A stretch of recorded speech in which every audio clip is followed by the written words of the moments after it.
Dire's middle tower is under attack.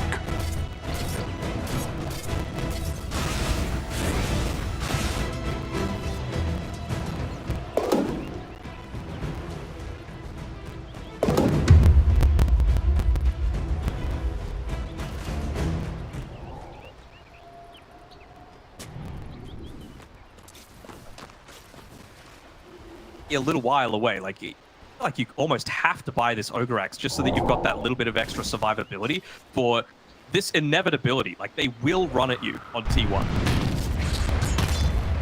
No, you see this with Chen, Marcy, Primal Beast. It's gonna happen. So they just need to try and like shove out lanes as much as they can, be as survivable as possible, get level 6, so that if they dive past your tower, you've got the abilities and the damage to be able to burst them down. Even just the Pudge having more levels, right? He's maxed out the Rock because he needs that to be able to farm more quickly, but you need maxed out Flesh Heat just to have greater uptime even, regardless of the damage block. The direst elements see how fast Bob's going to be able to pick up this BKB. We'll have a haste in the arsenal. Gonna help out maybe with a pick off for a team fight. Hellas is getting a little bit of farm up top as well. Cautious about that Wrath of Nature, but gets out of vision. So still the net worth lead, not really growing for T1, but Hobson has well and truly recovered after the rough lane that he's had. That's always the thing that the best teams do. Like I was saying before, you gotta base for a teammate that's having a rough game, and with Execration doing it, it really feels like they've committed so much more. Where T1, they're going for the efficiency plays. They're making sure that spread people out around the map. It's one of the big strengths of the Chen, right? You still have a global presence with your Hand of God. You can jungle on your own, and what finds you in the jungle, who cares? It's a Chen. If you're rotating multiple people, then not so much. Oh no, he jumped in, and now with the chain force can bounce back and forth. They'll get the head and go for the bonus heal. Now Arnold's going to try and turn around as well. The unleash for the dispel, and Arnold's life still not enough. They get the kill to the Marcy, but it comes at such a great cost, as Execration will lose all 3 members in the skirmish party. Tuna, maybe. Alright, they got him. Dobson gets the double. Arnold loses his streak, but all of T1 show up huge with the rotation down to bottom. At least this time around, they don't commit absolutely everyone on Execration. Like, yeah, you lose 3 heroes, and it sucks. But Bob, he's farming. He's becoming that really big threat, the damage threat they're going to need for the fights that are yet to come. 12, probably around the recipe left towards the BKB. It's going to be big. They've also got the siege creep wave up top, so someone needs to respond to this, and they know that a lot of TPs came down bottom to be able to protect that, to protect Ana previously. So only Nature's Prophet that can look play up here. Hobson can as well, but you know, eventually it's going to be Cuckoo playing up top here.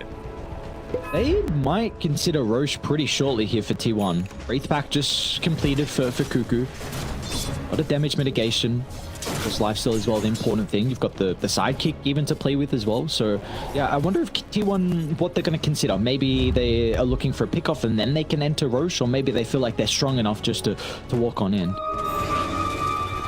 If they can do it without Morphling, though, they'll, I think, need Morphling's damage to be able to get anything here. And good positioning by Vincenzo. The smoke, all the Chen creeps revealing absolutely everything. You give your life away, but I was about to say it's worth it. How quickly is he looking to try and connect on Thompson? Not really. So I don't think they could do this. They might still go for it, though. Thinking it now, but kind of in 2 minds about it all. Go.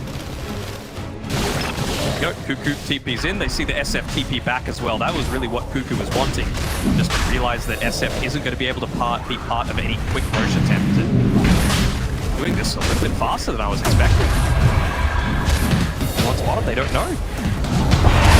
That's the Unleash. I was going to say, maybe Ana feels like they're forced to use it, and well, now the Unleash is going down much faster. So T1 with the first AD, Jenks and Talos trying to catch out Thompson down bottom, but the Spidey senses are tingling, so Thompson's at the safety, making sure he doesn't put himself in a compromised position while the team is getting an objective.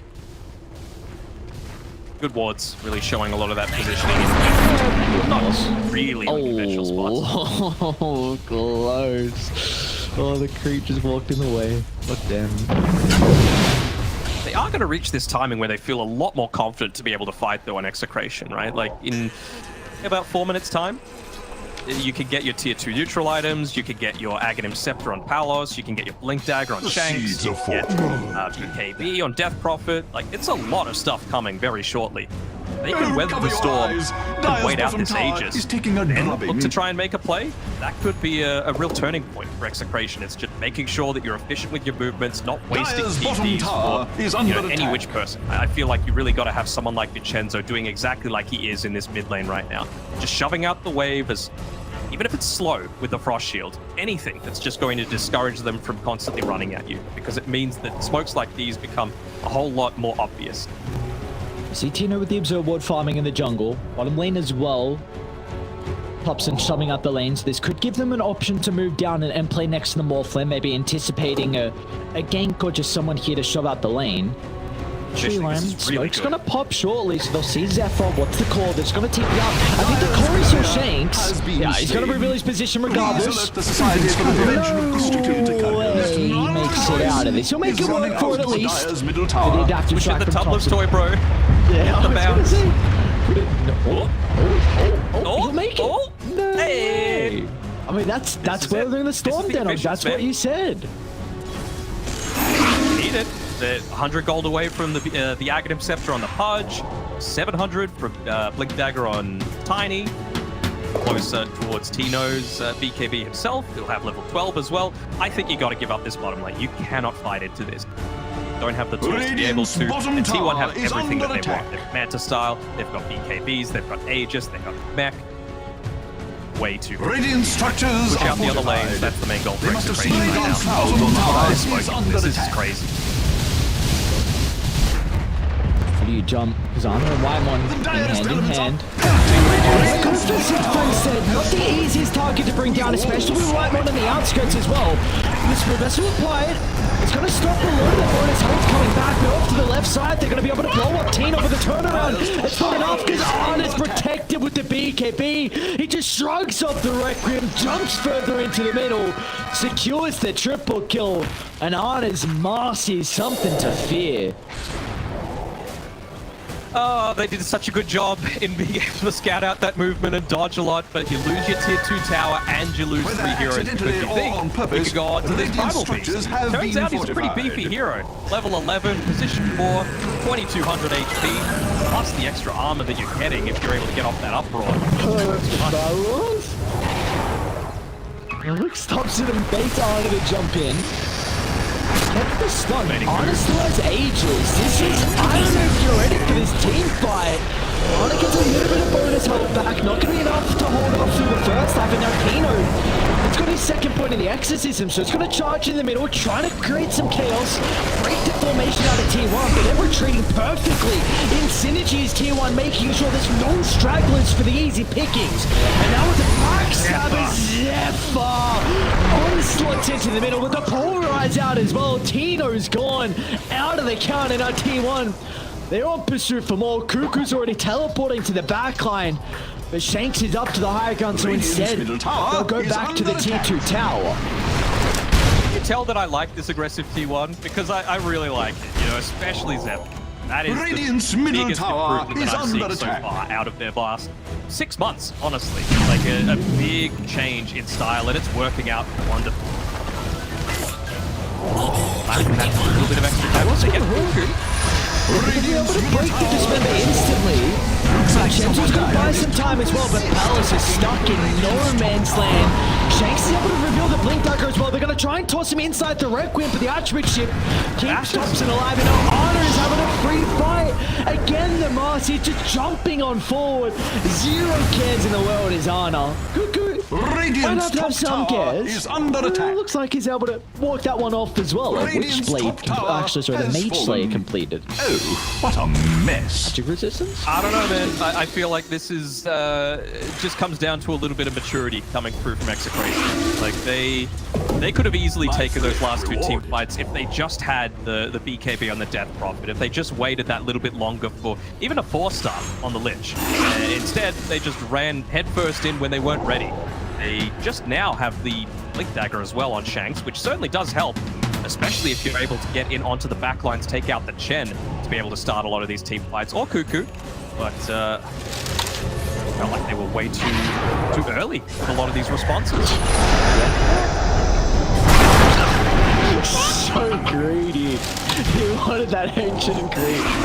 Oh, getting closer to his BKB. Unfortunately, he will be killed off. There you go, for execution. Just kind of, you were just mentioning like maybe some inexperience or inexperience. I was going to say lack of experience, same thing. But it's very difficult to give up that T2 tower. But when you're in this position where you just need these BKBs, when you need these items, that's your hope in these team fights. And if you don't wait long enough, then you kind of you take 2 bullets. You lose the fight, then you still lose your tower, and now you're down even more gold. So now T1 have more items to play with. So what's the probability looking like?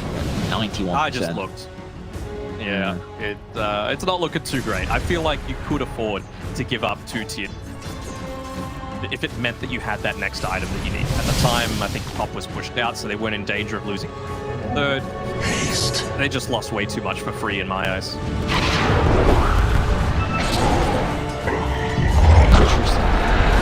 Is going to Scepter. Okay, so this is actually what gives you the Dispel. I was looking before that they changed the Dispel, no longer being on Unleash, and now the Scepter is going to provide. I didn't want to call you out. I wanted to let you. No. Okay, terrible player, absolute garbage. Did right. you say we win our turbos? It's fine. Yeah, I mean, dominate the turbos. Ain't got shit on us.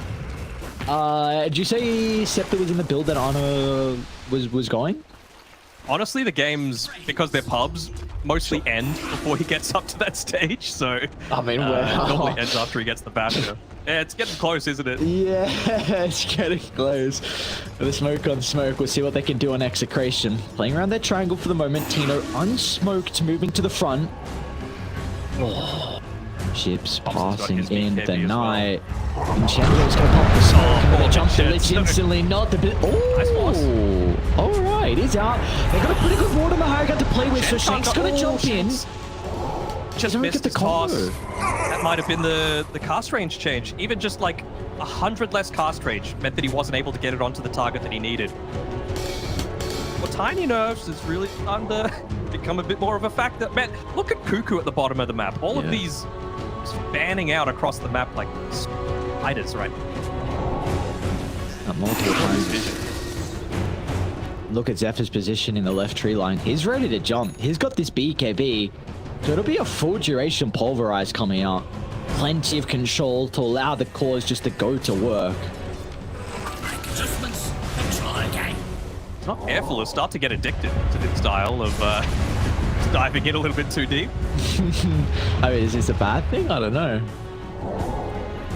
Said it was a bad thing. Just something that could happen. Put himself up on the front lines, saying, you know what, I've got a bunch of auras from the Chen. He's backing me up. Whitemon even having the pipe as well. Even if they dive onto him, I mean, just the passive 30% magic resistance is really nice for a Chen. Cloak aura, plus everything else that you got. Ooh, Bob trying to charge up the Requiem. Need to toss him directly on top of the Shadow Fiend. They're going to be able to do so with the BKB. The nick of timing from Zephyr and an Execration. They got to get out. Cancel the team fight, but the Bashers are there. Bob will not escape. And Normal shanks and Thompson wants more blood. Already formed deep inside the base. They've got Ana to follow up as well as T1. Look at them go forward. Pillaging the base. No one is safe from the boys of T1. They're ready, and they want to converge. I mean, they've got the siege creep there. They've got a second wave coming. But for now, they just want to close out all of these outer towers for now. Spend all the ultimates to do so, especially considering they know the exorcism is about to wear off. So what's stopping them moving forward? Roshan just wanting to extend their lead even further. No Requiem, no Chain Frost, no exorcism. Could have gone high ground if they wanted to. Oh, they're going to see Zephyr in the tree line. Take a kill where you can find it. Shanks says, thank you very much. I'll go with that. Ugly Reckons getting this shard. You'd have to say Thompson, right? Yes, I would say so. What about the curse of the old growth coming through for Cuckoo? Ooh, scary. Okay. Roshan's life. They've got a great ward on the higher gun. Arn is instantly going to jump to try and protect that. Right by Vincenzo. Don't try. Text it.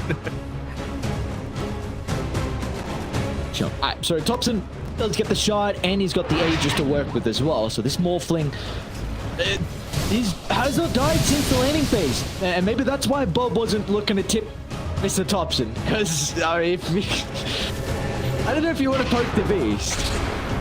Even without the poking, this is still happening though. So I feel like you take your chance while you get it.